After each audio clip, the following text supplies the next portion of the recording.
Buen día, estoy muy emocionado con el invitado que tengo en este día, Pablo Muñoz Iturrieta. Pablo, gracias por estar con nosotros en este día. Estoy con una emoción muy grande al poder conversar contigo, una persona que es tan conocida, tan admirada por muchas personas, tan odiada por otras también. Estamos felices al estar acá en un momento, en un espacio en la ciudad de Miami en el que estamos realizando una conferencia importante contra cultura. Así que, de nuevo, bienvenido y ¿por qué no nos cuentas un poquito de quién es Pablo Muñoz? Bueno, muchas gracias. Para mí es una alegría. Esta mañana me tomé el avión de madrugada, salí como a las 2 de la mañana de mi casa, así que aquí estoy en Miami, en el calor y la humedad, pero bueno, contento de estar aquí, especialmente para ayudar a toda esta comunidad a discernir los tiempos en los cuales nos ha tocado vivir, las problemáticas, las realidades que la gente vive y que muchas veces no sabe cómo lidiar, especialmente en relación a los hijos, en relación a la familia, en relación a cómo también planear la vida hacia futuro, ¿no? Yo creo que siempre todos nosotros debemos tener objetivos, debemos tener estrategias y muchas veces todo lo que estamos viviendo es un remolino, es un huracán de ideologías, de ataques, de golpes y que me parece que hoy en día el explicar, ¿no? lo que está pasando ahí afuera también tiene que ser un elemento importante dentro del cristianismo, dentro de las iglesias. Generalmente, aquí hay una cosa curiosa y ahí le respondo a qué me dedico, ¿no? Históricamente, un cristiano le iba a predicar a los no cristianos sobre qué es el cristianismo. Pero hoy en día estamos viviendo una embestida ideológica, una serie de ataques tan grandes que están haciendo estremecer la fe de tantos cristianos, que es importante explicarle a los cristianos todo esa vorágine ideológica, ese mundo. No para convencerlos, sino para protegerlos, para, por medio de la formación, básicamente ayudarlos a discernir los tiempos en los cuales nos ha tocado vivir, que son tiempos muy difíciles. Y cuando digo muy difíciles, no lo digo porque estamos en el año 2025, es una realidad. Nuestros abuelos cuando tuvieron que educar a nuestros padres no tuvieron que lidiar con todos estos problemas Por de la supuesto. ideología de género, del aborto, del feminismo, de la droga, por ejemplo. Esos problemas no existían. No estoy diciendo que la tuvieron fácil, no, porque cada generación tiene sus problemas, pero hoy en día hay problemas que hace 25 años no existían. El Internet, las redes sociales, los problemas psicológicos que han surgido como consecuencia de eso, las adicciones, esos problemas no existían. No existían. Tal vez el problema hace 100 años era el alcoholismo. Hoy tenemos 20.000 tipos de problemas. Entonces, yo creo que yo estaba en la universidad haciendo mi doctorado en Canadá y es ahí cuando cada vez se vuelve más claro ese llamado, ¿no? Ok. A veces Dios lo llama a uno y uno cree que Dios lo tiene que tirar del caballo, como le pasó a Pablo, ¿no? En el camino a En el Damasco. camino a Damasco, ¿no? En lo que es hoy Siria. Y a veces no, a veces es el llamado que se da por medio de las puertas que se abren, las puertas que se cierran, las oportunidades, los llamados, cómo Dios a uno a veces lo va guiando. Yo, por ejemplo, cuando estaba en la universidad me interesé mucho en estudiar todas estas ideologías, estudiar el trasfondo, por ejemplo, de los argumentos del feminismo, del aborto, de la eutanasia, porque me daba cuenta que ahí había un problema serio, grave, pero nunca me imaginé que algún día Dios tal vez me iba a usar para todo ese conocimiento, llevarlo a todo el mundo. Y eso es algo que me ha sorprendido, obviamente, en los caminos de Dios, ¿no? Que uno tiene que ser fiel y sacrificarse y a donde lo mande uno tiene que ir, ¿no? Por ejemplo, a mí me llama un día Daniel de Enfoque en Familia de Colorado y me dice, Pablo, ¿quieres ir a Miami en julio? Y bueno, vamos, o sea, puertas que se abren uno tiene que ir porque uno nunca sabe. Dios también está en esos eventos, ¿no? Claro, por supuesto. En esos eventos. Entonces, mira, mi abuela materna, antes de fallecerse, de fallecer, hay una Biblia en mi familia muy antigua que se ha ido pasando de generación en generación. Qué lindo legado. Una Sí, herencia hermosa. una herencia muy grande. Ahora, ¿cuál era la tradición? Que quien la heredaba luego se la daba al hijo más grande, la hija más grande. Ok. Y mi abuela se salteó a todos. Mi abuela se salteó a sus hijos, se salteó a sus nietos y me la dio a mí. Me lo dio a mí. Y a mí, pasó algo muy interesante cuando mi abuela una semana antes de morir me dice, yo quiero que la Biblia la tengas tú. Y yo le pregunté, ¿por qué yo? Y me dijo, porque tú vas a llevar esta palabra por todo el mundo. Wow. Yo jamás en mi vida me imaginé de que iba a estar viajando por todo el mundo, literal, por Europa, por todo el continente americano, por eh, yendo a senados, a legislaturas. En Colombia, he estado en el mismo Congreso, en Colombia, en el Senado, he estado en, en- en los senados, legislaturas de prácticamente todos los países de este continente, y básicamente llevando, obviamente, esa palabra de Dios, ese mensaje que es el cristianismo, pero acomodado a la realidad política, legal que estamos viviendo. Entonces, si alguien me pregunta, ¿a qué te dedicas tú? Yo le voy a decir, yo me dedico a llevar el cristianismo. Lo que pasa es que a veces el cristianismo también es llevarlo en los debates filosóficos, en los Por debates supuesto. políticos, en los debates legales, ¿no es cierto? Porque yo creo firmemente de que nosotros como cristianos tenemos que hacer realidad el Evangelio, no solamente en nuestras vidas, que es lo más importante, lo que Dios nos exige en nuestras familias, en cómo vivimos, en cómo llevamos el día a día, pero también en nuestras sociedades, en nuestra sociedad, porque Total. ¿no? Aquí hay una iglesia con miles de personas seguramente que viven, que después van al mundo y afuera, a Miami, donde es un mundo donde muchas veces no se vive de acuerdo a los valores que uno enseña, que uno predica, que uno inculca. Entonces, ¿cómo podemos hacer que esta sociedad sea una sociedad cristiana también, ¿no? Y eso es el trabajo fundamental mío. Bueno, escucho muchas cosas que son extremadamente cercanas a mi corazón.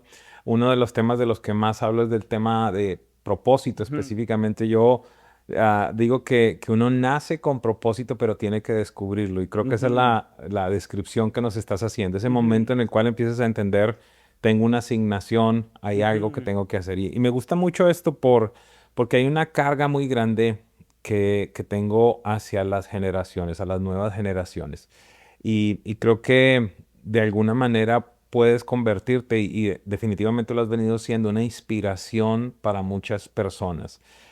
¿Cuál crees que ha sido ese punto que ha marcado la diferencia en tu vida? Porque evidentemente en tu generación hay millones y millones que están viendo lo mismo que tú estás viendo, que han estudiado lo mismo que tú has ujú, estudiado, pero, pero ¿en dónde surge o de dónde surge esa valentía? ujú, De alguna manera lo describí al principio cuando te ujú, presentaba, muchos te admiran, otros no te admiran y muchas personas como tú, por el contrario, son perseguidos, son cancelados en una ujú. cultura como esta. ¿De dónde proviene ese combustible, si yo pudiera decir, para pararte, Ujú, para tener esa capacidad de estar en diferentes espacios a nivel de gobierno, a nivel de deporte, de economía, de la política, de tantos momentos? ¿De ujú. dónde proviene eso, Pablo? Bueno, interesante la reflexión y pregunta. Y fíjese que no se trata tanto, me parece a mí, de que haya gente que me odie. Ahora sí, puede ser que haya alguno que me odie sinceramente, ¿no es cierto? Que tenga un odio contra todo lo que significa lo que yo digo, Representas. hablo y Pues a represento. eso me refiero, Sí, sí, quizás. sí, pero en realidad se manifiesta muchas veces como odio, especialmente en las redes sociales, pero en realidad lo que yo he descubierto es que en realidad ese enojo, esa manifestación, es más por ignorancia, es más por ignorancia. ¿Por qué digo esto? Porque me ha pasado muchísimas veces y yo trato muchas veces a veces uno en el momento ahí se enoja y le quiere atacar y responderle y destruirlo intelectualmente. Pero ¿cuál es el tema? Que yo me he dado cuenta que hay muchas personas que en su momento no me querían, que me odiaban, pero en cuanto comienzan a ver los videos, en cuanto comienzan a leer los libros, en cuanto comienzan a escucharlo, se dan cuenta de que los argumentos son contundentes, ¿no? Y esos argumentos los terminan convenciendo y después terminan de nuestro lado. Y te voy a contar dos ejemplos muy fuertes que me han pasado. Y después le voy a responder la pregunta. Perdón que me largue con esto, pero me parece que a la gente le puede interesar. Primer caso. Voy a Monterrey y en Monterrey me encuentro con un señor que era ex activista LGBT, organizador de la marcha LGBT, y que la primera vez que fueron Nicolás Márquez y Agustín Laje a dar una conferencia, él fue a interrumpirles el evento y afuera les tiró piedras, los apedreó, ¿no? Un enemigo, por así decirlo, Claro. una persona de esas que nos odian, pues si te tiran piedras en la calle, no te atacan, Hay violencia involucrada, ajá. un violento. Pero ¿qué pasó con este odiador, violento, que ahora yo considero un gran amigo. Bueno, Agustín lo considero un gran amigo suyo, es un gran compañero de la batalla. Bueno, este señor eh, que, que yo aprecio mucho realmente por su buen corazón y su buena voluntad, empezó a ver los videos y se convenció de que los que estaban del lado correcto éramos nosotros y se pasó de nuestro lado. Es más, cuando se pasa de nuestro lado, toda la comunidad LGBT le tira todo el odio del mundo a él, pobre, ¿no? Y una cosa que él me contó, Fernando se llama, y Fernando, ¿cuál fue tu momento? Y él me dijo, cuando mis compañeros de batalla del el grupo LGBT de los 70, de los 80, se empezaron a morir todos de SIDA y ahí a todos los abandonaban y morían abandonados. Yo era el único que estaba con ellos. Y ahí yo me di cuenta que la caridad no estaba en la comunidad LGBT, estaba con los cristianos, ¿no? Mm. Entonces a veces el testimonio puede mucho. El amor, la Gracias a verdad. Dios que este señor nosotros no le contestamos, no lo fuimos a pelear, ahora está de nuestro lado. Y cada vez que vamos a, a Monterrey, ¿quién es el que está ahí en las entradas, acomodando a la gente y todo? Es él, que era nuestro enemigo. Y el segundo caso, yo escribí mi libro Atrapado en el cuerpo equivocado y sale en el año 2018, en diciembre. Y un activista LGBT, un activista transexual de Chile, lo compra, pero lo compra para refutar el libro. Y cuando esa persona termina de leer el libro, termina llorando y me escribe y se comunica conmigo porque nunca jamás alguien le había explicado toda su vida. Mm. Estaba en ese libro. Obvio, yo ese libro jamás lo pensé pensando en esa persona, no lo escribí pensando en esa persona, lo escribí con todos los datos científicos, argumentos, todo lo que había venido estudiando por muchos años y obviamente con muchas historias en las cuales esa persona se vio reflejada.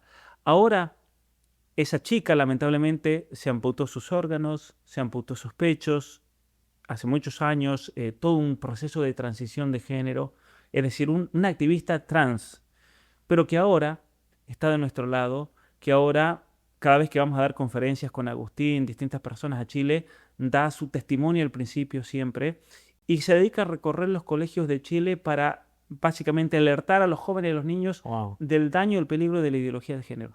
Entonces, lo que a mí me motivó en un momento que fue como el llamado, me parece, de Dios, es, estaba en la universidad en Canadá y comienza el debate por el aborto en Argentina. Y cuando comienza por el debate por el aborto en Argentina, lo seguí por YouTube, los debates, las controversias, las exposiciones, y yo me di cuenta de algo en ese momento.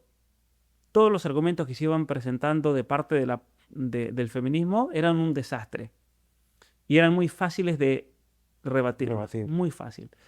Cuando las personas pro vida iban a presentar sus argumentos, todo lo que decían estaba bien, pero se podía decir mucho mejor. No estaban sólidos. Le faltaba solidez. ¿Pero por qué le faltaba solidez? Porque del lado feminista presentaban muchos argumentos que venían de toda una filosofía feminista y posmoderna que yo conocía muy bien, que yo la había estudiado a fondo.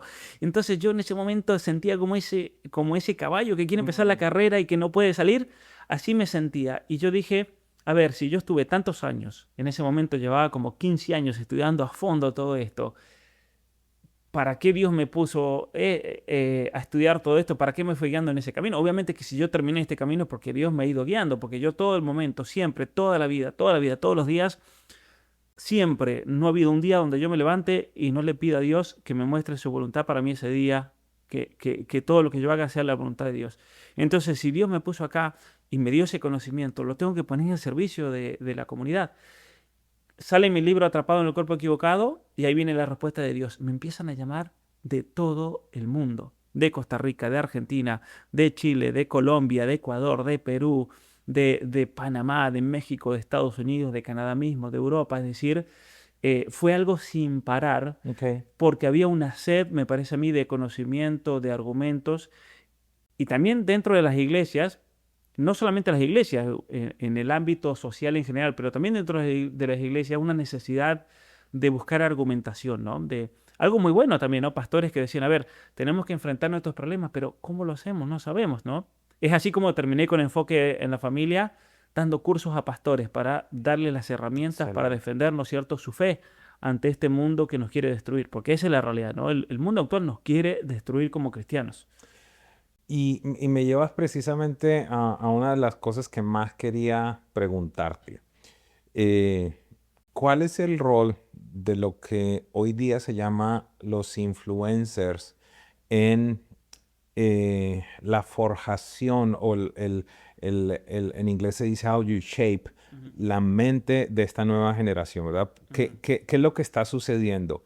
¿Tú consideras que es relevante, que no es relevante? ¿Consideras que los padres deberían tener un poco de conciencia de cuáles son las personas que sus hijos están Ujú, admirando, están ujú, escuchando? ¿Qué piensas que está ujú. sucediendo en un tiempo como este? Bueno, hay un tema muy peligroso con los influencers. Y alguno va a decir, Pablo, pero tú eres influencer. Bueno, hay un tema muy peligroso con los influencers y es el siguiente. La mayoría de estos jóvenes, chicas, que están en el mundo de las redes sociales, muchas veces son producto del marketing. Ujú.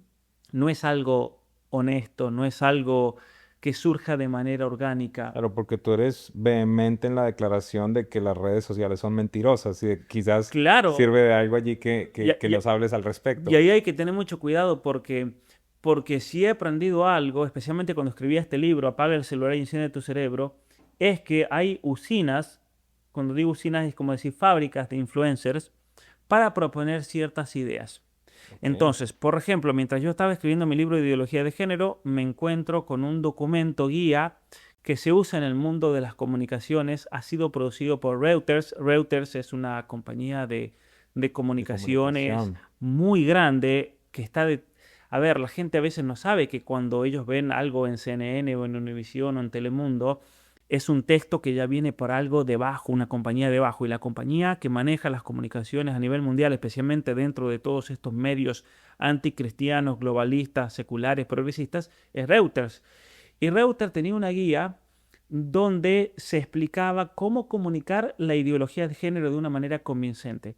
Y la verdad que si uno ve esa guía era magistral desde el punto de vista del marketing y la manipulación de las masas, porque se hablaba de elegir influencers que puedan causar impacto emocional, impacto mediático, que sean lindos, porque el texto decía eso, porque la mayoría de los trans son feos, entonces hay que fabricar. Si no lo tienes, Wow. fabrica. Que actúe como si fuera uno, no importa, hay que fabricarlos, hay que encontrarlos y obviamente que trabajando con las redes sociales, con Facebook, con YouTube, con TikTok, vamos a hacer que el algoritmo los explote, que de repente tengan millones de seguidores. Porque uno se pregunta, a ver, ¿cómo puede ser que hay personajes que tienen 10, 20, 30, 40 millones de seguidores? ¿Eso es algo realmente orgánico? ¿Está tan mal nuestra sociedad? ¿O realmente hay todo un proceso de manipulación y también de ayuda con respecto a las redes sociales? Y le voy a dar un dato que es incontestable. Cuando nosotros vemos a personajes de la televisión que tienen todo el apoyo mediático, que en Facebook tienen 10 millones de seguidores y en Twitter tienen 10 millones de seguidores, cuando van a hablar a YouTube y hacen un podcast, no los ve ni el gato, no los ve ni su abuela.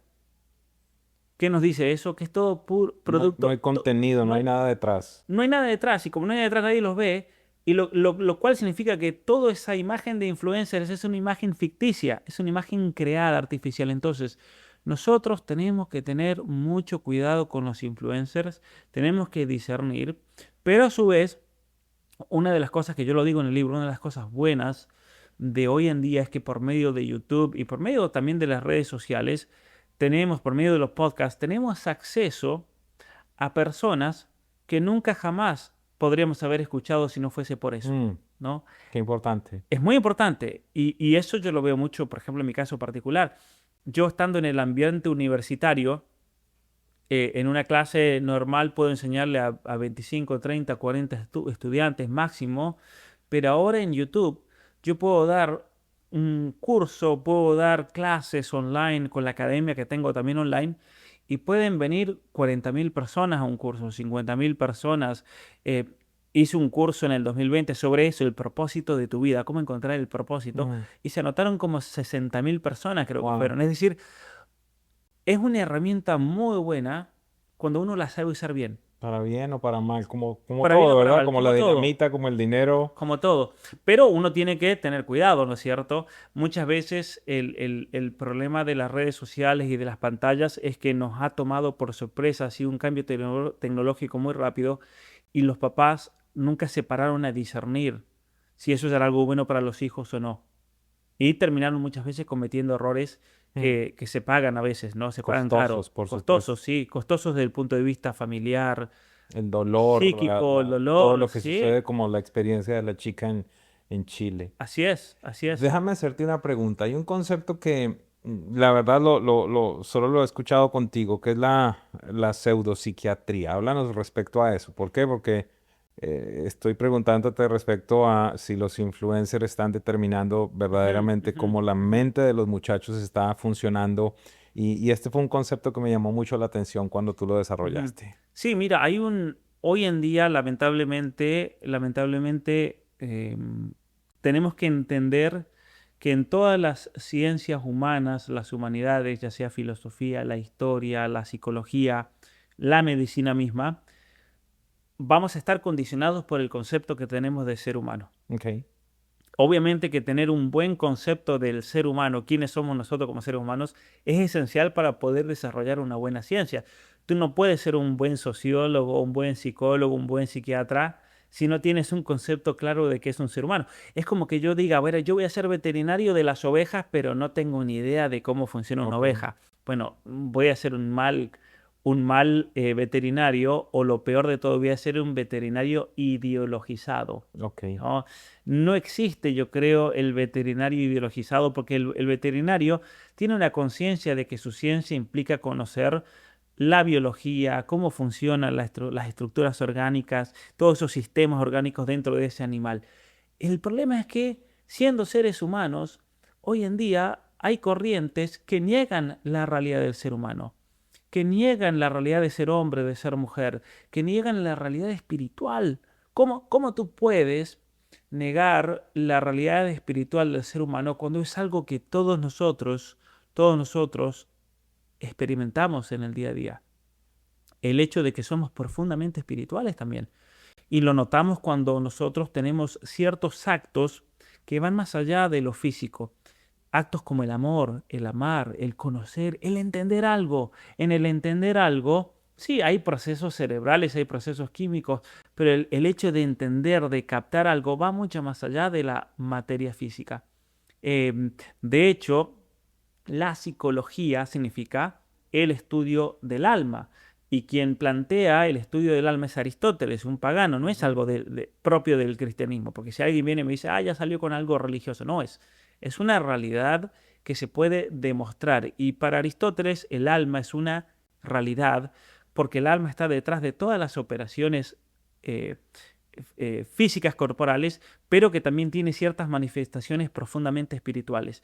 El poder odiar, el poder amar, el extrañar, el percibir que alguien no me quiere, ¿no? Y eso causa un dolor muy grande. Son todas realidades espirituales que un animal nunca va a experimentar. Yo no conozco un perro que ande resentido por la vida, Ok. pero sí hay personas que Por el supuesto. resentimiento los carcome y les destruye la Los vida, ¿no? acompaña por Los siempre. acompaña. Yo no conozco un perro que se ande victimizando, pero cuántas veces nosotros podemos caer en ese vicio de victimizarnos y, ¿no es cierto? Yo no conozco un perro que viva más allá de su, justo leía en su libro aquí, que viva más allá de sus finanzas, por ejemplo, ¿no es cierto? Que diga, bueno, no, eso es algo propio del ser humano porque tenemos esas capacidades de mirar hacia adelante, ¿no? Ok. Los objetivos, ¿no? Habíamos comenzado con eso, los objetivos, el plantearse metas, eso es salir de la temporalidad. Es algo increíble, es decir, cualquiera de nosotros puede decir, a ver, ¿qué quiero lograr en 5 años? ¿Dónde me quiero ver en 5 años? Un joven me dirá, bueno, yo quiero ser médico, quiero estar en la universidad, quiero hacer esto, quiero tener esta casa. Bueno, pero ¿qué vas a hacer para lograrlo? Y hay que empezar a plantearse y regular la vida. Es decir, nosotros tenemos toda una realidad espiritual y una realidad psicofísica muy grande, y que cuando nosotros comenzamos a negar esa realidad del ser humano, ya caemos en pseudociencias. Ok. Por eso hoy, usted es colombiano, ¿no?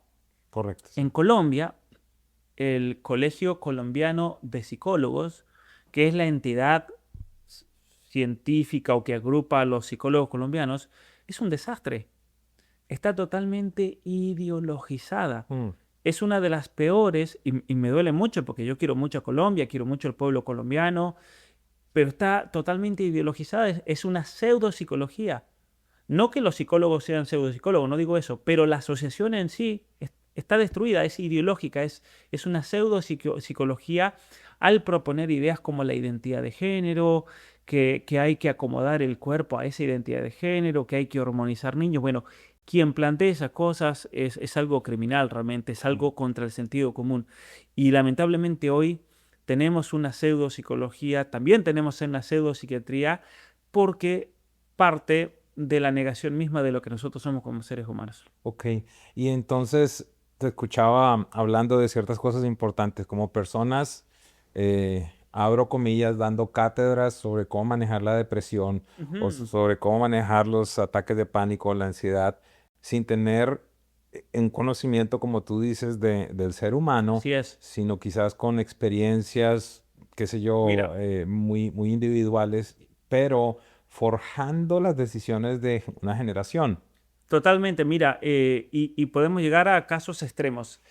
Estos días estuve leyendo un libro que me regaló una autora, estuve en Inglaterra en un congreso en febrero y, y esta autora me regala un libro sobre toda la ideología woke en Inglaterra y especialmente todos los problemas y las consecuencias. Y una cosa que ella relata en el libro y pone las citas y fui a buscar en el diario las noticias, es una guía de los colegios de Inglaterra donde se dice cómo lidiar con las chicas o los estudiantes que se hacen autolesiones.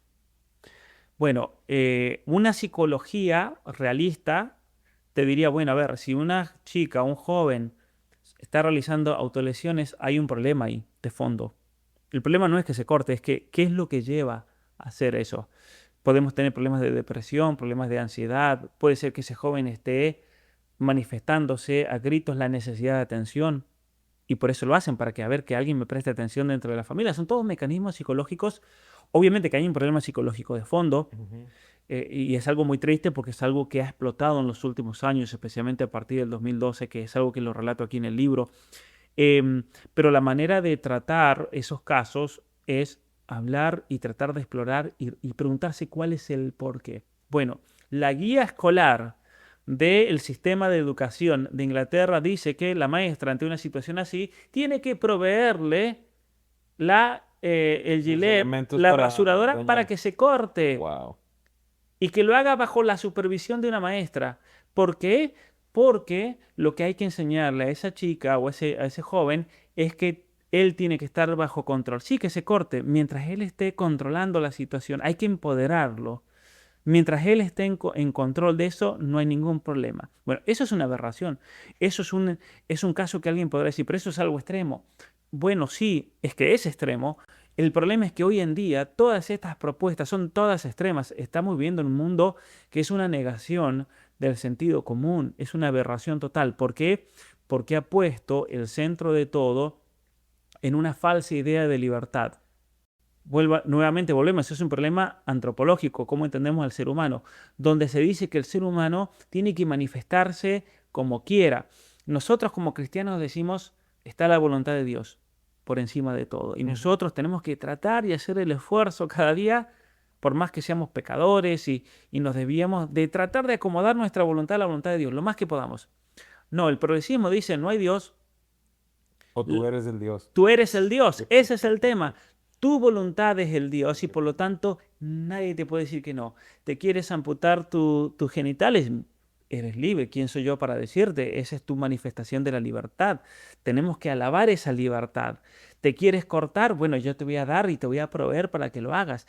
Ese es el nivel de irracionalidad en el cual vivimos hoy. ¿Por qué? Porque cuando tú básicamente cortas esos parámetros, que nos mantienen justamente dentro de la racionalidad, tú eliminas eso y caemos en la irracionalidad. Mm.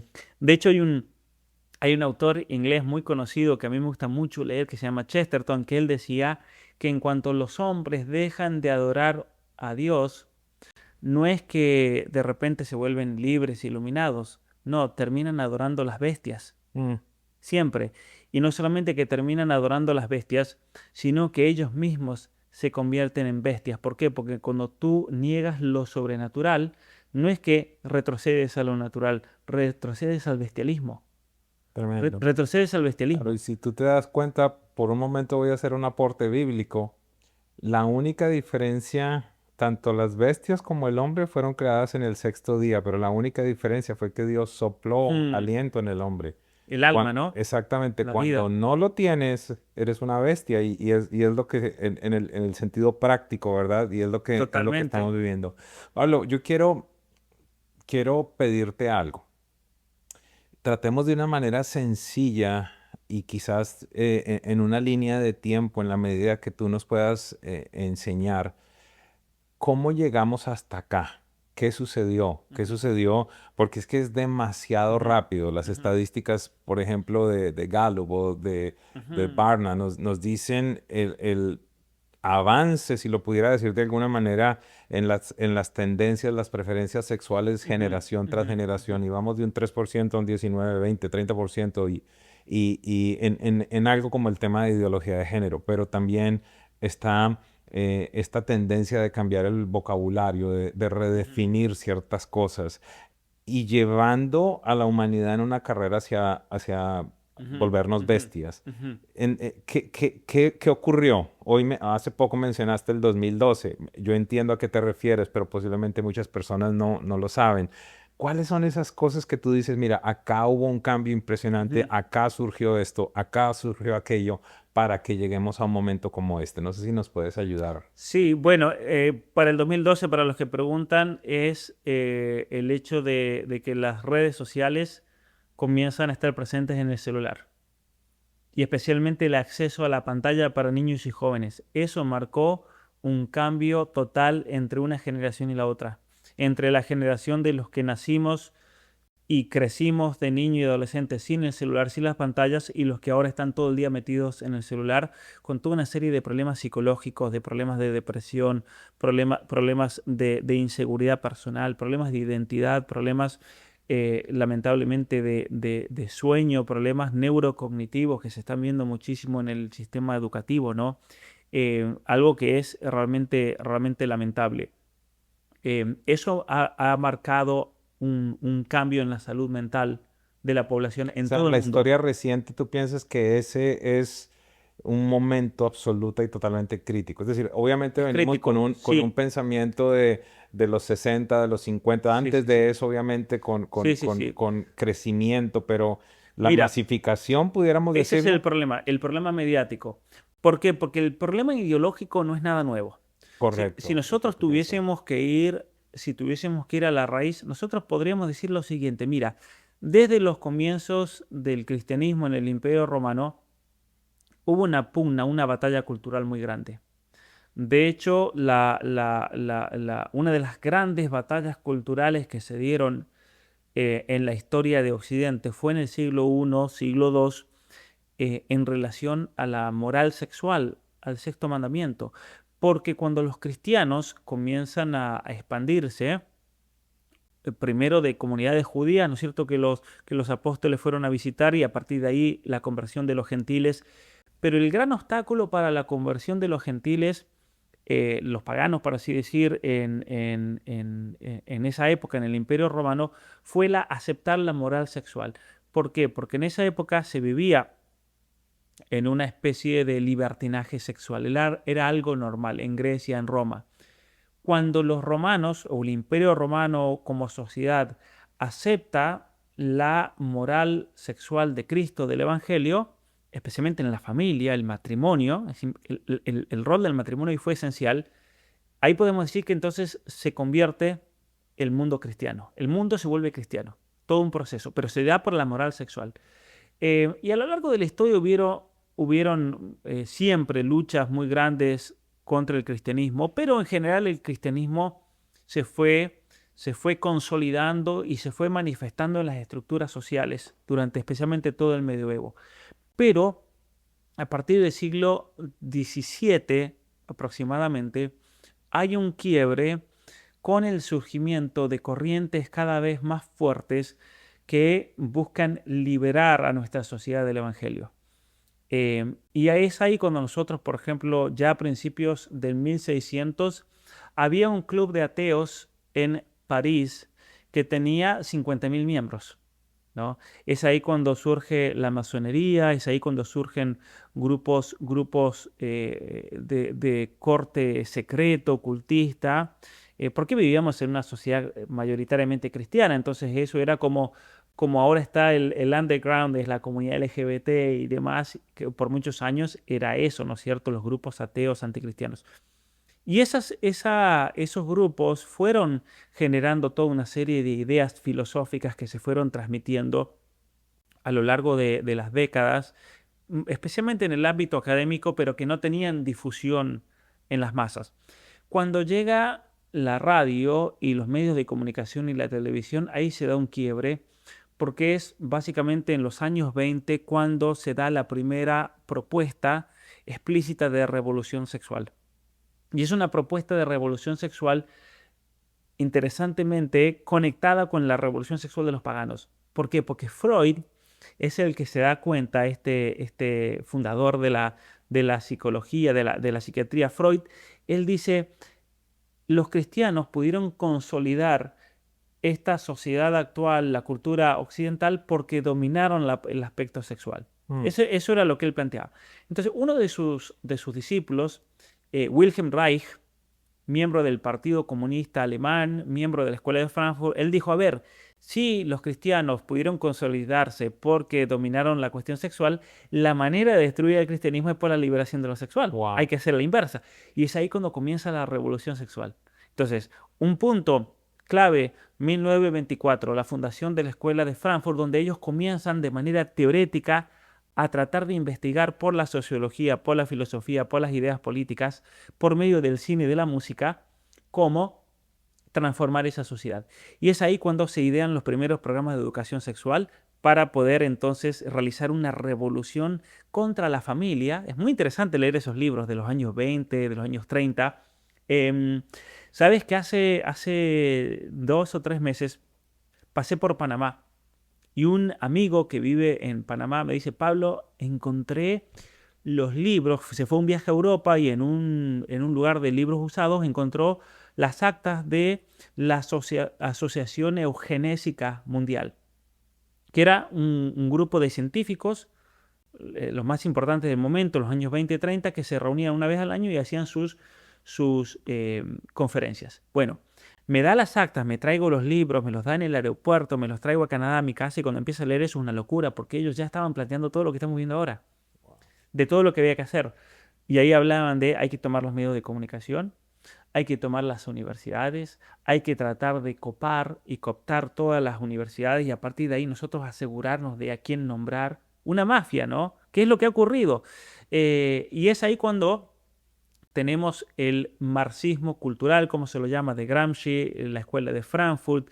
Tenemos luego, después de la Segunda Guerra Mundial, otra corriente que surge también dentro de pensadores comunistas de Francia. Los primeros eran de Alemania y los segundos de Francia, que es el posmodernismo, que busca literalmente destruir nuestra cultura occidental, destruir la familia, destruir la idea de hombre, de mujer. El feminismo toma de ambos, toma ideas, ¿no es cierto?, del marxismo de la Escuela de Frankfurt, del marxismo de los posmodernistas, aunque los posmodernistas ellos dicen que no son marxistas, pero eran todos miembros de la escuela marxista y todos piensan como marxista la idea de opresión, todos oprimidos, las estructuras sociales. Y el problema es que todas esas ideas se consolidan en el sistema educativo universitario. Esa es la razón por la cual tantos jóvenes creyentes, cristianos, iban a la universidad y perdían la fe, porque les lavaban la cabeza ahí y porque en su familia, en su casa, en sus iglesias no los habían preparado intelectualmente para enfrentarse a eso, ¿no? Okay. Esa frase, ese versículo tan profundo de mi pueblo perecerá por falta de conocimiento. Ese versículo también a mí me marcó mucho, porque cuando yo leí ese versículo, yo dije, aquí tengo una obligación moral entonces de darle conocimiento a este pueblo, porque si no va a perecer. Y si yo tengo los argumentos para defender a la familia de esto, tengo la obligación moral de ir a hacerlo. Bueno, hay un quiebre entonces en la revolución sexual que estos ideólogos llevan en los años 60 aquí en Estados Unidos, porque hay una historia muy larga, llega el nazismo a Alemania y la Fundación Rockefeller se los lleva a los de la Escuela de Frankfurt, se los trae aquí a Estados Unidos, a la Universidad de Columbia. Algunos se van a Hollywood, a las películas, por eso el cine también está metido con esto, los medios de comunicación. Y obviamente que En el año 2008, en Estados Unidos, yo vivía acá en ese momento, viene una crisis económica muy grande. Una crisis económica muy grande, viene los campamentos estos de Occupy Wall Street, no sé si Ujú. recuerdan, que tomaron lugares en Washington, tomaron lugares en New York. Curiosamente, el que toma el lugar en New York era un compañero mío de la universidad, eh, que toman eso con todas consignas socialistas y de justicia social y toda esa locura. ¿Y qué pasa? Viene el gobierno de Obama y el gobierno de Obama hizo mucho daño a nivel mundial, obviamente en Estados Unidos, pero a nivel mundial, porque el gobierno de Obama a todas esas demandas de estos grupos ideológicos, para callarlos, las hace políticas públicas. Hillary Clinton, por medio del Departamento de Estado, imponiendo esto a nivel mundial. Viene el Foro Económico Mundial que adopta todo esto. Toda una serie de situaciones. Las Naciones Unidas, que ya venía de hace mucho tiempo, también con todo esto que lo hace parte de la Agenda 2030, todos los programas de revolución contra el cristianismo, contra la familia. Por ejemplo, la Oficina de Libertad Religiosa diciendo que el cristianismo debe reinterpretar la Biblia a la luz de la doctrina LGBT, por ejemplo, que de eso voy a estar hablando aquí en la conferencia. Se dan toda una serie de eventos que van marcando, pero que se comienzan a acelerar a partir del año 2008. 2012, redes sociales explotan y las redes sociales se convierten en el vehículo preferido por todas estos ideólogos para transmitir ese mensaje. Wow. Obviamente que Facebook, Instagram, YouTube son parte de eso, activa. Por eso el nivel de censura que hemos vivido hasta que llegó Trump ahora, lo de Trump ahora realmente es histórico, enero de 2025, porque él por medio de una orden ejecutiva prohíbe a las plataformas que censuren. Y para que la gente entienda esto, se los digo yo como alguien que saca muchos videos en las redes, en YouTube especialmente, pero en Facebook y en Instagram yo tenía una censura impresionante, donde absolutamente nada de lo que yo publicaba tenía llegada a nadie, porque la censura sobre ciertos temas era una censura real, no se podía propagar eso. En YouTube, la cantidad de videos que a mí me censuraron, que ni siquiera los podía publicar. En YouTube uno sube un video y después cuando queda subido tiene la opción de publicarlo, que quede visible. Bueno, ni siquiera me dejaban publicarlos. Ok. Eh, Era un nivel de censura muy grande por todo lo que tenía que ver con el control del pensamiento y de la narrativa pública. Ahora, gracias a muchas personas, muchas que hemos estado luchando contra eso, hubo, yo creo, una contrarrevolución popular, porque lo que llevó a Trump al gobierno fue el enojo de la gente, que ya estaba cansada de todo eso, ¿no? De cristianos perseguidos, de gente que estaba siendo investigada por el FBI simplemente por ser cristiano tradicional, por creer en lo que nos enseña la tradición cristiana, la Biblia, en defender el matrimonio. Es decir, habíamos llegado a un punto realmente de mucho peligro que a veces la gente no se da cuenta. Si ganaba Kamala Harris, era un peligro muy grande, real, real, porque es una mujer que ya venía con una historia de encarcelar a inocentes, de encarcelar a personas afroamericanas, a hispanos, simplemente para avanzar en su carrera, personas inocentes, una persona que no tenía problema de arruinar y destruir vidas. Entonces, cuando una persona profundamente anticristiana como ella llega al poder, eso es un momento de crisis muy grande también para el cristianismo. Obviamente que esos momentos van a llegar, ¿no es cierto? Si uno lee el libro del Apocalipsis. Pero a lo que voy es que hemos visto toda una profundización de toda esta transformación cultural, donde los medios de comunicación, la televisión, hay que tener muchísimo cuidado con la televisión, porque la televisión está hecha para destruir nuestra fe. De entrada, sí, no tengo problema en decirlo, ¿no? Univisión, Telemundo, CNN, todos los medios de comunicación están diseñados y las noticias están manipuladas para quebrarnos emocionalmente, para quebrarnos y manipularnos. Mm. Lo mejor que pueden hacer en una casa es no tener televisión. Y se lo digo, se lo dice alguien que yo nunca en mi vida he tenido televisión. Mis padres tomaron esa decisión y ellos dijeron, nosotros queremos formar una familia cristiana, y en los 80, ¿no? Y ellos dijeron, a ver, ¿qué es lo que puede destruir aquí en el ambiente familiar? Y dijo, la televisión, listo, no vamos a tener televisión. Eso lo decidieron mis padres antes de casarse. Y nunca tuvimos televisión. Mm. Y yo nunca en mi vida he tenido televisión. Jamás. Entonces, ¿Se puede vivir en este mundo y estar muy atento a lo que está pasando a nivel mundial, bien informado y no tener televisión? Sí, claro que sí. Es más, eres más libre porque no te imponen la noticia. Tú la buscas. Wow. Nos estás hablando entonces de agendas que tienen más de un siglo.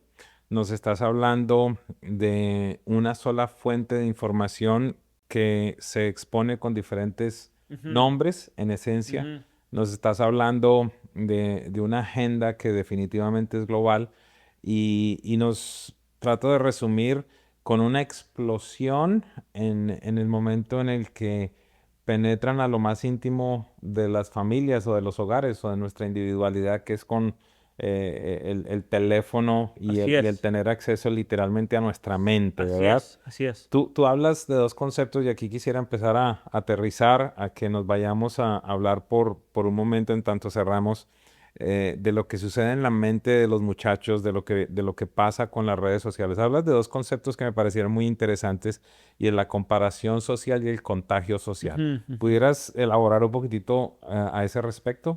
Bueno, primero el contagio social. En la psicología y con los problemas psicológicos, lo que debemos entender es lo siguiente. Si tú agarras un cajón de manzanas y pones una manzana podrida, ¿sabes qué va a pasar? Se van a podrir todas Todas. por ese contacto. Hay una especie de contagio. Es interesante, pasa con los vegetales, con los tomates. A mí me gusta mucho plantar, tengo mi granja y uno tiene que tener mucho cuidado de no tener ahí la fruta podrida porque te arruina todo. Con las enfermedades pasa con los virus, así nos contagiamos de influenza, de gripes, por los virus que saltan de una persona a otra, o compartimos un vaso y nos contagiamos. Es un contagio físico, como el de las plantas, pero también la gente tiene que entender que hay contagio social. ¿Qué es el contagio social? Hay ciertas condiciones psicológicas que el compartir y pasar tiempo con esa persona te puede llevar a enfermarte psicológicamente. Eso es algo Ok. que está comprobado científicamente con muchas enfermedades. Por ejemplo, la más común de todas es la anorexia. Cuando comienza a darse una explosión de casos de anorexia en los años 90, se dan cuenta los psicólogos de que no podían hacer terapia grupal. Porque en un momento comenzaron a hacer, a ver, hay muchas chicas en una escuela que tienen anorexia, hagamos terapia grupal. ¿Cuál es el problema? Que comenzaban a competir una contra otra para ver cuál era la más anoréxica. Wow. Entonces, cuando tú tratas a alguien con anorexia, lo tienes que aislar porque contagia a los otros psicológicamente. Em, y eso es un problema muy, muy grande y es un problema que se da mayoritariamente en las mujeres. Todos los problemas de neuroticidad, los problemas de la anorexia, los problemas de identidad de género, los problemas de ciertas situaciones que a veces se da en una chica y que comienzan a manifestarse en su grupo social. Entonces, por eso hay que tener mucho cuidado con las amistades, hay que tener mucho cuidado de todas estas manifestaciones porque pueden terminar afectando a su grupo social. Eso es el contagio social. Cuando nosotros vamos a las redes sociales, Déjame interrumpirte un segundo sí, porque es que tenía esta imagen. Cuando tú nos dices toca tener mucho cuidado con la gente que rodea, de ujú, manera particular a nuestros hijos, pero a nosotros mismos, tenía esta imagen de cómo tú decías en una caja de tomates es uno el que daña a ujú, ujú, 30 y no 30 que vuelven bueno a uno, claro. ¿verdad? Entonces Sí, sí, sí. es Especialmente los adolescentes. exactamente, es lo urgente de no tolerar, de no hacer caso omiso, porque muchas veces uno como papá puede decir, ay, ahí hay algo que no me gusta y a veces uno calla esa voz, Ujú. pero es muy urgente, es muy Sí. complejo lo que tú estás hablando Ujú. a ese respecto, ¿verdad? Y lo que causa en ellos. Especialmente porque los adolescentes no tienen todavía desarrollados los mecanismos de discernimiento para darse cuenta. Muchas veces los papás, mira, en Canadá me ha pasado con muchos papás que me dicen, somos cristianos, nos vamos a vivir a Canadá, pero bueno, somos cristianos, así que nuestros hijos se van a mantener firmes en su fe cristiana en la escuela pública. Y yo le digo, no pueden hacer eso. Se los van a comer vivos en Canadá. Se los van a comer vivos. No puede. Un joven, por más que me digan ustedes que está tan preparado de la iglesia, de lo que sea, el ambiente es tan agresivo, ideológico, que no van a poder porque todavía no tienen todos esos mecanismos. Sí, puede pasar que algún joven salga bien de esa batalla, golpeado, pero la realidad de lo que yo he visto es que los matrimonios cristianos llegan a Canadá y a los 2 o 3 años le perdieron a los hijos Wow. cuando los mandan a las escuelas. Hay que tener mucho cuidado. Obviamente no pasa en todas las escuelas, pero hey, hay escuelas que están terribles en Canadá donde no se los puede mandar a esas escuelas. Entonces, el contagio social es una realidad y uno tiene que tener mucho cuidado con los hijos, pero los papás no se dan cuenta de que ellos no tienen control de lo que las hijas ven en Instagram, por ejemplo. Mm. Porque hoy en día el contagio social se da por Instagram mayoritariamente. También con los amigos, obviamente. Pero el contagio social está comprobado científicamente que en cuanto una chica comienza a ver videos que causan tristeza y depresión, va a comenzar a ver ese tipo de videos y el algoritmo la va a ir llevando a situaciones donde hay tutoriales de cómo cortarse, tutoriales, por ejemplo, de cómo ocultar que no está comiendo absolutamente nada, tutoriales que obviamente hacen una apología de la bulimia y la anorexia, tutoriales relacionados a la identidad de género y lamentablemente, en cuanto un joven se mete en ese mundo, está a un paso de caer en eso. Está a un Wow. paso de caer en eso. Por ejemplo, en Italia se hicieron estudios científicos sobre varones que habían caído en la bulimia y la anorexia. Estamos hablando de niños menores de 12 años. Y en todos los casos había descubierto que el factor generador de esa bulimia habían sido videos de TikTok. Wow. Videos de TikTok. Entonces, contagio social. El algoritmo te decide comenzar a ver ciertas cosas. El joven ve eso. ¿Es posible que ese joven se contagie de ese fenómeno o trastorno psicológico? Sí, de hecho está pasando. Mm. Por eso, en la psicología, ¿cuál es la solución? Vamos a ir a la solución. En la psicología se recomienda, todo psicólogo, psiquiatra serio, les va a recomendar que ningún adolescente menor de 16 años debe estar en redes sociales. Wow.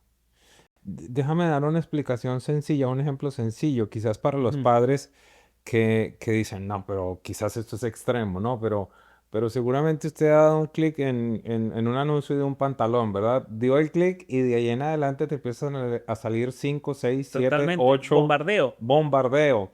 Estamos hablando quizás de un pantalón, estoy poniendo cualquier ejemplo, pero lo que tú dices es Mm. que, y ahí es donde vamos, empieza a forjar, es como que se determinan por medios externos, se determina el destino que tiene esta persona. Ciertamente, lamentablemente, por eso el nivel de manipulación con los algoritmos es terrible hoy en día. Y eso es el contagio. O sea, hoy en día, este es el problema que los papás tienen que entender. Si te quieren enfermar a tu hijo psicológicamente, lo van a hacer. ¿Por qué? Porque por medio de la extracción de datos, si un joven pasa tanto tiempo en la pantalla, en el celular, le conocen tanto de su vida que el algoritmo comienza a encontrar el modo para llegarle. O sea, si yo lo tengo que comenzar convencer a esa persona, estos son los pasos que tengo que hacer. Y lo van a hacer aunque tarden 2 semanas, pero lo van a lograr por medio de los videos. Otra cosa que la gente no sabe, adultos, a los adultos también, tú estás más condicionado a comprar algo cuando estás en un estado depresivo. Mm. Eso está demostrado científicamente. Que se ha encontrado que, por ejemplo, Instagram, Facebook, las redes te van a mostrar imágenes y situaciones que te causan estados depresivos y de tristeza y luego te van a vender algo. Eso, ese pantalón que te viene mostrando hace 2 semanas y la persona tiende a comprarlo. ¿Por qué? Porque su seguridad, eso ya desde el punto de vista neurobiológico, cuando una persona está en un estado de tristeza, esa persona tiene las defensas para la toma de decisiones y racionalidad muy bajas. Por eso, por ejemplo, un consejo de la psiquiatría es una persona que esté en un estado depresivo nunca tiene que tomar una decisión. No la tomes, no la tomes. Quédate sin hacer nada. No tomes ninguna decisión, ni que vas a ir acá, ni que vas... No tomes nada, porque cualquier decisión que tomes seguramente vas a estar equivocado. Claro, y están estos momentos en los que el ser humano va a querer tener una gratificación Ujú, instantánea, ujú. ¿verdad? Me siento triste, Claro, compro algo, o claro. impresionante. Y háblanos del tema de la La comparación comparación. social. Bueno, en la comparación social es un fenómeno psicológico que se da en las mujeres, principalmente. En los varones generalmente no se da la comparación social. Tiene muchas explicaciones. Una de ellas es la supervivencia de la especie. Una mujer, desde el punto de vista biológico, no una mujer como parte de la especie humana, es la que lleva la vida, es la que va a concebir, es la que va a dar a luz. Y por lo tanto, en la naturaleza misma de la mujer está inscrito ese deseo a la maternidad y a la procreación. Pero una mujer, como ser humano, no es una persona que dice, ah, voy a procrear y ya está, y cumplí. No, en la mujer hay todo un mecanismo de decir, bueno, a ver, ¿con quién voy a procrear? Porque definitivamente el matrimonio lo podemos ver de muchos aspectos, ¿no? Del aspecto espiritual, de la voluntad de Dios, de con quién me voy a casar. Pero si lo miramos desde el punto de vista biológico, la pregunta fundamental es con quién me voy a procrear. Mm, O sea, con qué tipo de hombre me voy a procrear.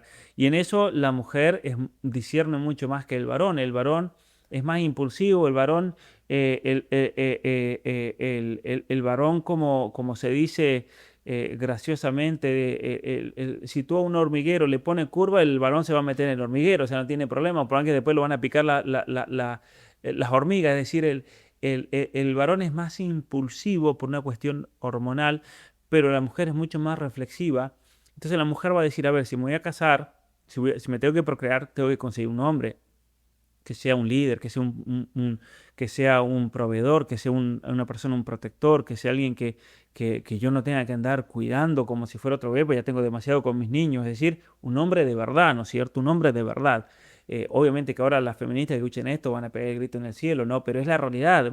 Una mujer quiere tener un hombre maduro, un hombre con objetivos, un hombre en el cual ella pueda confiar porque ella sabe que algún día va a estar con los niños y entonces al momento de si surge una emergencia o lo que sea, ese hombre va a estar ahí para protegerla y ayudarla y acompañarla. La mujer mira muchas de esas cosas ya desde una cuestión instintiva, ¿no? Eh, y por eso la mujer entra sin quererlo en una especie de competencia con otras mujeres. ok. Por eso la mujer tiende a compararse con otras mujeres. Un hombre va a una iglesia, a un servicio, no va a andar mirando qué se puso aquel, qué se puso aquel. Las mujeres todas andan mirando qué se O pregunten se devuelven si todo. acaso encuentran otra que está vestida igual que ella. Uy, esa es la vergüenza. A ver, si dos mujeres van vestidas a un casamiento de la misma manera, a mí la verdad que bañan todas de la misma manera, ¿no? ¿Qué problema hay? Pero para una mujer eso es una vergüenza. Sí, ¿Por qué? Porque nosotros se hacemos compara. fiesta. Claro, Nosotros celebramos el hecho de que nos vestimos claro, es igual. la Sí. misma corbata, el mismo saco, pero para una mujer eso es una humillación por la comparación social, porque es un mecanismo de Wow. competencia inscrito en el interior de la mujer y por eso en los ambientes laborales, cuando hay tensión, generalmente es entre mujeres que hay tensión. No digo que las mujeres sean problemáticas, no me malentiendan, lo que estoy diciendo es que cuando hay tensiones entre mujeres, o sea, problemas de mujeres. Y el tema es que eso hace que la mujer siempre se esté comparando constantemente. Ahora, una cosa es compararse de manera natural, normal, pero otra cosa es entrar a las redes sociales donde vas a ver a 10 millones de chicas que al menos aparentan ser 10.000 veces mejor que tú.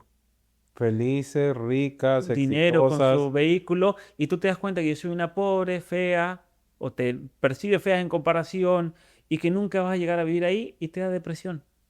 Wow. Eso es algo que está demostrado. Hay una cantidad de estudios científicos enormes y por eso para las chicas adolescentes, también para las mujeres en general, pero para las chicas adolescentes es muy peligroso entrar a Instagram, porque Instagram es una red social de imágenes físicas, de cuerpo.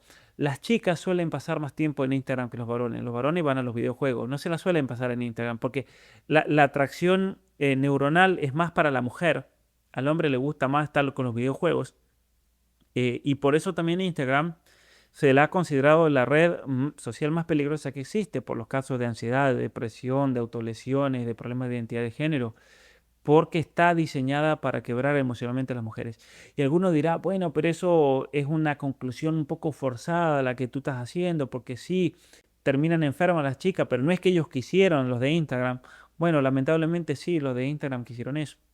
Y es algo que lo muestro en el libro, porque Instagram contrató a todo un equipo enorme de neurólogos, de psicólogos, de psiquiatras para enseñar neurociencias a sus ingenieros, los que armaban el algoritmo, para ver cuáles eran los puntos débiles en las mujeres. Wow. Y una de las cosas que un whistleblower, que alguien que sopló desde adentro, que fue Un un informante. informante, que esto fue justo antes que yo sacara el libro, por eso está en el libro, Este informante dijo, miren, venían estos psiquiatras y neurobiólogos a la compañía Meta y nos enseñaban, dependiendo de la edad, cuál era el punto del cerebro más débil. La inseguridad, por ejemplo. Entonces hay que mostrarle videos si tienen 13 años que les genere inseguridad y ahí tú ya la manipulaste. Es decir, están diseñados los algoritmos para quebrar psicológicamente, para poder explotar más a ese niño o esa niña. Y por esa razón, aquí en Florida, por ejemplo, las redes sociales están prohibidas para menores de edad. ¿Por qué están prohibidas para menores de edad? Porque el gobierno de DeSantis, ellos tuvieron acceso a los artículos que yo escribí en este libro. De hecho, yo he mandado a muchos gobiernos y he asistido con artículos, con pruebas, y hay muchas otras personas que se han dedicado a estudiar esto para que le pongan un freno, porque te están atacando a tus niños. Wow. Es un ataque a propósito contra... Es algo criminal Y realmente. silencioso, Pablo, en tanto te escuchaba, venía yo a una conclusión, a llegar a una conclusión que no sé si estarás de acuerdo, pero en esencia el algoritmo va a conocer más a los niños que sus propios Cien por padres. ciento, así es. Wow, es Así es. impresionante. Tú hablas de un concepto que es del de heroína virtual. Ujú. Explícanos un poco al respecto. Mira, la heroína, la droga, ¿no? Tiene un efecto potentísimo en el centro del dolor y del placer en el cerebro, que se encuentra más o menos aquí. Y es ahí donde nosotros secretamos la dopamina, la hormona del placer. Uno de los efectos de la Perdóname, hace énfasis una vez más. ¿Qué es la dopamina entonces? es la hormona del placer. Ok, Cuando nosotros experimentamos placer, una alegría, nos sentimos contentos, es porque nuestro cerebro está secretando esa hormona que riega el cerebro. Es una hormona normal, es buena, pero el cerebro está diseñado para emitir una cierta cantidad. ok. Ahora, ¿cuál es el problema con la droga, con la cocaína y la heroína, el fentanilo y algunas otras drogas? Que básicamente fuerzan a este centro del cerebro a producir cantidades masivas de dopamina. Mm, De tal manera que la persona experimenta una euforia que no es natural, es anormal. Y es una euforia que produce mucho daño en el cerebro. ¿Por qué? Porque de repente el cerebro se encuentra inundado y se da cuenta que eso no es normal y entonces lo corta, ¡pah! Y cuando lo corta, entras en un momento depresivo. wow. Entonces la persona que se droga, euforia, el cerebro se lo corta y entra en un momento de depresión total. Le seca toda la dopamina, momento de depresión total, y se desespera y quiere volver a experimentar esa euforia. Y no la encuentra, se droga de vuelta. Y cada vez se tiene que drogar más y más y más, hasta que llega un momento en que ya no le funciona más. Es como los fusibles. Ujú, Posiblemente, déjame dar un ejemplo para que lo ujú, podamos ujú. entender más. Cuando hay una sobrecarga de corriente, entonces hay un fusible que se rompe Ese para ejemplo que está no se... buenísimo. Ok, perfecto. Eso me gusta Es, hacerlo para es que un, lo es un- es un entendamos. ejemplo buenísimo y cualquier electricista o persona que haya puesto por ejemplo, tú pones para tostar y se te salta la luz, ¿no? Le pusiste demasiado. Bueno, eso pasa en el cerebro. Perfecto, ok. La persona se envicia, se vuelve adicta por esos ciclos Wow. de placer y dolor. Claro, perdón que te interrumpa tanto. El mismo cuerpo entonces te está diciendo, hay algo que está mal, Sí, vamos a parar, sí, pero la persona quiere volver a tener ese pico de, claro. de El, el- el- éxtasis. el problema es que este centro es el centro a la vez de placer y dolor. Wow. Por eso nosotros nunca podemos tener placer y dolor a la vez. Es placer o dolor, es como un sub y baja, ¿no? Y entonces cuando tú vas al placer, te lo baja y entra un momento de dolor, de depresión, de tristeza muy grande. Y es ahí cuando esa persona se envicia.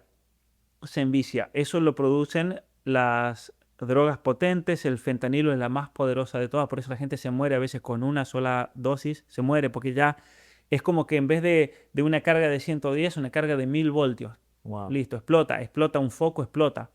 Es como que te cae un rayo y te mueres.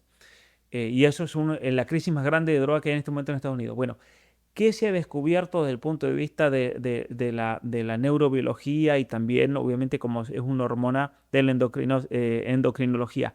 Que el exceso de pantallas, de videojuegos, de todas estas experiencias virtuales tienen el mismo efecto que la heroína en el cerebro. Wow. ¿Y cuál es el peligro? Que no nos damos cuenta. Porque cuando una persona comienza a consumir drogas, se comienza a destruir físicamente. Sí, se te Se ven los nota. dientes, se le ve en las encías, se ve físicamente, ¿no? Se comienza a degradar físicamente, Ansiedad, todo lo que se le totalmente. da, claro. Ahora, con las pantallas lo notamos, pero lo notamos de otra manera. En los niños vemos ansiedad, ataques de ira, le sacamos el iPad y los niños comienzan a gritar, por ejemplo, y se desesperan. Me estás explicando las escenas que he visto en los restaurantes, Bueno, entonces. son escenas de adicción esas. Wow. Y los papás a veces no lo reconocen. Hoy en el aeropuerto, estaba en Toronto, la mamá le saca el iPad a un niño y el niño pegó una pataleta que lo vemos todo el tiempo, ¿no? No es que vi algo extraordinario, vi algo normal. Y yo cuando veo eso me di cuenta inmediatamente, ahí tenemos un caso de adicción, lamentablemente, y es el cerebro, se le cortó la dopamina, entró en un proceso de dolor y la acción del niño es la misma del adicto desesperado por la droga, es la misma. Wow, wow, wow. Eh, Esto me conmueve porque, claro, yo ando en aviones ujú, o en ujú. restaurantes y siempre lo primero que veo es el Mira, papá que le pone allí mira, para que no me interrumpa, ¿verdad? imagínate yo que pasé años estudiando y escribí este libro y veo eso todo el tiempo y yo cuando veo eso digo, si supiesen el daño cerebral, porque ya tenemos estudios científicos que demuestran que para los 12 años ya en ese niño hay un daño cerebral severo. Es ¿Cómo se severo. manifiesta eso? Se manifiesta de varias maneras. Una, se comienza a reducir la materia gris del cerebro. Se manifiesta en que ciertas áreas del cerebro se comienzan a atrofiar. Wow. ¿Por qué se comienzan a atrofiar? Porque el cerebro básicamente está entrelazado, ¿no? Entre todos los sectores y se van formando como puntos y nodos que tienen que ver con las actividades de cada día. Ahora, si tú te la pasas todo el tiempo en las redes sociales, es tanta la atención, y principalmente ahora que los niños, el promedio son 9 horas al día que pasan en las redes sociales, es tanto la energía, es tanta básicamente la sangre en el cerebro que tiene que usarse para procesar las imágenes, los colores, las luces, que hay otras regiones cerebrales que no tienen que ver con eso, que comienzan a secarse, a Atrofiarse. atrofiarse. Entonces, atrofiamiento de regiones cerebrales que se manifiesta en la falta de atención, en problemas de conducta, en problemas de concentración, los niños que no se pueden concentrar bien en las escuelas. La razón por la cual los niños no se pueden concentrar es porque tienen parte del cerebro atrofiada. Todo lo que es el ADHD, ¿no? Que hoy es una plaga. Bueno, en realidad ningún niño, capaz que uno por aquí, por allá, casos extremos tienen ADHD, el trastorno de Atención. atención. En realidad es el cerebro afectado por las pantallas. Wow. A ver, sigamos. Eso desde el punto de vista neurobiológico. Desde el punto de vista de la psicología, trastornos de ansiedad, de depresión, de autolesiones, Y ahí trastornos entiendes de dormir, por qué el nivel de suicidios en la juventud es tan literalmente. alto. Y en niños, el nivel de suicidios en niños. Ay, Dios. ¿Por qué? Porque se les induce depresión. El suicidio está relacionado con la depresión. Y la depresión, ¿sabe con qué está relacionada? Con el no dormir. ¿Y por qué los niños no están durmiendo hoy? Que está excitados con la luz, con la Con la pantalla. pantalla. Esa es la realidad. Muchos papás ignoran que sus hijos se quedan hasta las 3, 4 de la mañana en TikTok, en Wow. Instagram, en Snapchat, en videojuegos.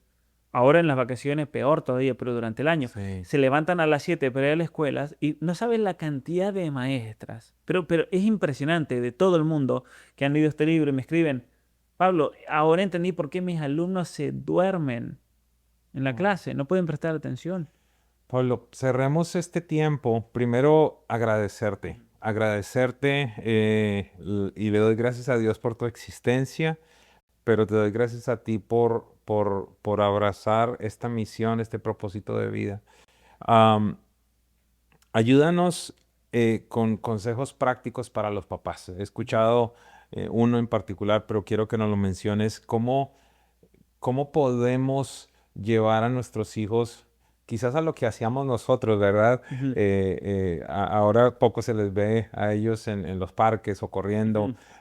pero el tema de la lectura es importante, Mm, no es importante, las actividades eh, motrices, ¿verdad? El ujú. que pinten, este tipo de cosas. Cuéntanos cómo podemos contrarrestar esto. ¿Qué podemos hacer? Porque estoy seguro que muchos padres nos estarán viendo y obviamente nuestro propósito en ningún instante es culparte o ponerte una carga inadecuada. Yo creo que tu misión de vida es crear lo que en inglés se llama awareness, ¿verdad? Que, Ujú. que las personas tengan Concientizar, sí. conciencia, exactamente, concientizarnos. ¿Qué herramientas prácticas, dos, tres consejos que nos puedas dar de manera especial a los padres de los pequeñitos y quizás a aquellos Ujú, que tienen ya niños, niñas en los 12, 13 años, ujú, 14 años ujú. por allí, por favor? Bueno, yo creo que la manera más fácil y eficiente de criar hijos es hacerlos autosuficientes, es decir, que ellos tengan la creatividad para entretenerse. Porque muchos papás, digo esto porque muchos papás me dicen, pero yo les saco la pantalla a mis hijos y tengo que estar todo el tiempo con ellos ahí y no tengo el tiempo. ¿Y cuál es el problema? Que hoy en día los papás son muy helicópteros con los hijos y creen que deben estar todo el tiempo satisfaciéndolos si no hay una pantalla de por medio, porque los hijos se han también enviciado a acostumbrarse a que todo les sea dado de manera muy fácil, no tienen que generar nada. Entonces hay que terminar con ese ciclo vicioso, hay que sacarle las pantallas a los hijos, pero a la vez hay que proponerles actividades que generen creatividad de tal manera que esos niños se puedan entretener sin que requieran que el papá tenga que estar todo el tiempo con ellos. Ahora, Perdón que te interrumpa, sí, yo escucho muchas veces, obviamente tengo una hija que están recién cumpliendo 12 años y lidiamos mucho en los años anteriores con una queja y es que estoy aburrida, es que ujú, estoy aburrida. Y claro, en determinado momento lo más sencillo es, ok, vea una película o haga esto, ujú. pero entonces es también bueno esto y tú Es estás muy bueno estar diciendo, aburrido. Es muy bueno. De hecho, es una de las características de la niñez y la adolescencia, experimentar momentos de aburrimiento.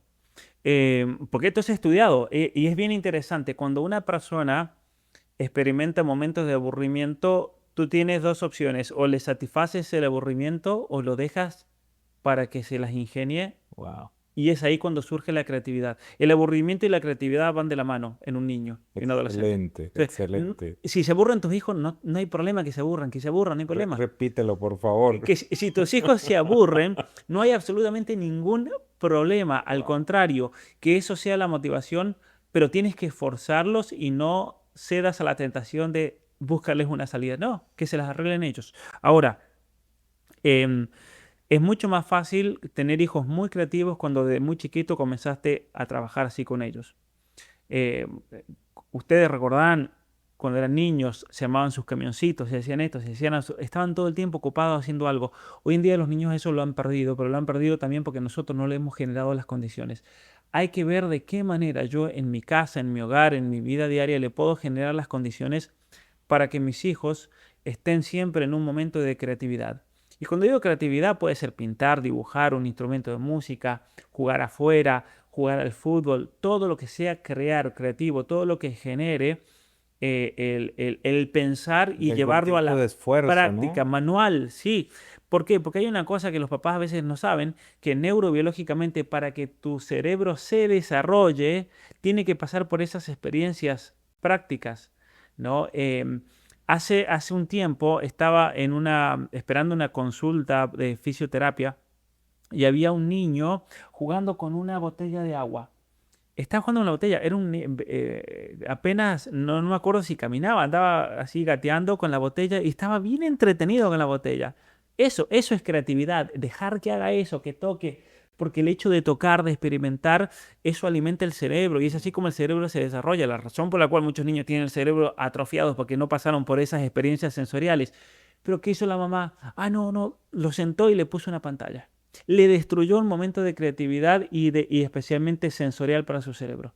No hay que hacer eso. Si el niño está entretenido, déjalo. Wow, Mientras no wow, esté armando un incendio o metiendo cosas a la luz, claro. hay que dejar que se entretenga. Y mientras más se puedan entretener solos tus hijos, más lo vas a agradecer. Porque no tienes que estar encima de ellos. Porque sí, los niños generan mucho tiempo, trabajo, estar con ellos. Es inevitable. Hay que jugar con los niños. No digo que no. No quiero que nadie me malinterprete y que crea que no hay que estar con los niños. No jueguen, pasen tiempo con ellos, todo. Pero hay momentos en los cuales los niños tienen que hacer eso por su propia cuenta, porque es ahí cuando nosotros vamos a ir midiendo la madurez también emocional, psíquica y demás de un joven, de un adolescente. Y obviamente comenzar a exigirle cada vez más a los niños de leer libros, de leer con ellos. Leer, todas las noches hay que leer con los niños, porque es la mejor manera de activar el cerebro. Eso está demostrado científicamente. Tú quieres tener hijos inteligentes, comienza a leerles desde bebés. Mm. No importa lo que leas, lee con ellos, habla, conversa en la historia, invéntate una historia. Mira, yo con los niños siempre, con niños de amigos míos, de sobrinos, de quien sea, me traen historietas y yo les empiezo a inventar la historia y se entretienen y contamos una historia y me vuelven a traer el mismo libro y cada vez me tengo que inventar una historia nueva porque ya... Claro, claro. Pero ¿a qué voy con esto? Que eso también genera mucho en la imaginación del niño, en su lenguaje, en su vocabulario. Es un abismo. Todas las aplicaciones y programas de televisión que están hechos para que el niño aprenda vocabulario son mentiras. Ya se ha demostrado que no aprende nada. Por ejemplo, si un niño tú lo pones con un programa infantil, el máximo de palabras que puede aprender en un año son 200 en un programa infantil. En cambio, si tú a tu hijo le lees todos los días, se calcula que ese niño puede llegar a aprender 800 palabras, 800 por mes. Tremendo, tremendo. Es decir, ese niño va a tener un vocabulario enorme, va a tener un nivel de razonamiento enorme. El IQ, no tanta importancia. ¿Es posible subir el IQ? Sí, pero la única manera para lograrlo es leyendo. Eso está demostrado. Wow. Mira, yo resumo de alguna manera el consejo en presencia, Ujú, presencia en la vida ujú, de nuestros hijos. ujú. Eh, yo Y, en un- y perdón que agrego esto nomás ahí, presencia. Y presencia no es física, no es estar acá físico, no, porque cuando estamos con el celular eso es ausencia. Claro, claro, sí, Presencia, digo sí, presencia sí, intencional, sí, sí. involucrarme, Ujú, entender que los tenemos por un periodo de tiempo muy corto. ujú. Los primeros 7 años son fundamentales, los siguientes 7 años son fundamentales. Es un periodo muy Así es. corto y usualmente hablo de un concepto en el que creo que hay una generación que ha delegado la educación de sus hijos a los medios de comunicación, Sí. a las escuelas. Así que la invitación es, sí, son un regalo de Dios, Mm. evidentemente va a requerir de cierto sacrificio, posiblemente. No sé si llamarlo sacrificio, pero eso hace parte del proceso de formación de aquella decisión que tomamos en el momento de decir vamos a ser padres.